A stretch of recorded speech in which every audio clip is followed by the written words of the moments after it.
Hey guys, hope everyone's had a good day. Thank you for all the prayers and the poems and everything that you've been posting on here. It's such a blessing to just get on and be able to listen to what you're sharing in your heart and be so encouraged by that. John, thank you for your prayer this morning. I really just appreciated that, and the part where you're talking about Jesus being the fulfillment and the answer and everything already that we needed. Really went along with something I was thinking about this morning, so I thought I'd share.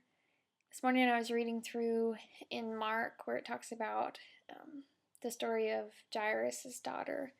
So Jesus is walking through the town, and Jairus, this leader from the temple there, came up to him and wanted him to come because his daughter was sick. And so Jesus starts walking with Jairus.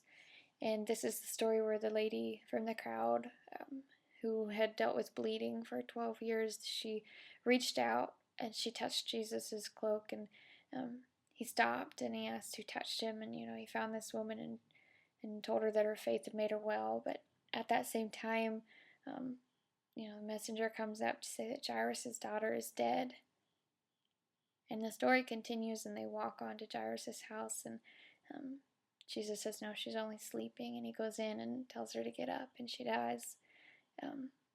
So it ends in glory, but I started thinking about that moment in time from when the messenger came to Jairus and until they got to his house.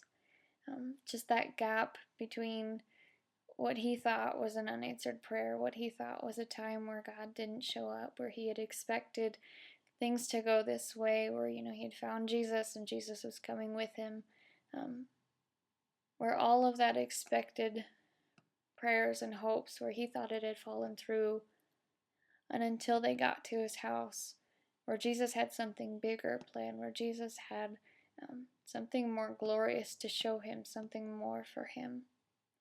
But that gap of time, I'm wondering how many people are living in that kind of a gap of time, in between an unanswered prayer and what God has for you. And I think it can be really hard because I've been there. I've been in those gaps of times. I think everybody has, to different varying degrees.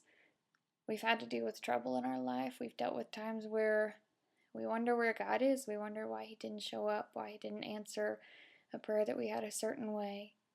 And we haven't gotten yet to what God has for us. And I think that it can be really discouraging to be in those times. But as I read through the story today, it just reminded me that during that time, Jairus continued to walk down the road, but he was still walking with Jesus. He didn't know what was going to happen. He was obviously upset about what he had just heard, but he continued to walk with Jesus. And I think that if you find yourself in one of those times where your prayer seems unanswered or your heart's discouraged and you can't see yet, the thing that's more, the thing that's greater that's coming down the road, I think it's just an encouragement for us to keep walking with Jesus. Like John said, that we already have our fullness in him. We know Christ and him crucified, and the Spirit's made us new.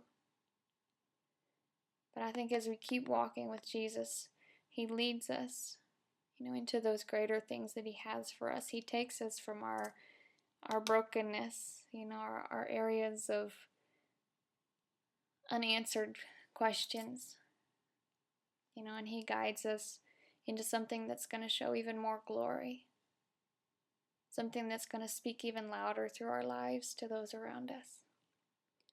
So I just pray tonight, if you're having anything that's disappointing or that you're unsure about, or if you're walking just with what you feel are unanswered prayers behind you, to just be encouraged that you're walking with Jesus still and that he's leading you towards resurrection. So I love you all. I hope you're doing well. It's good to see your videos. Good to know what's in your heart. And I'll talk to you later.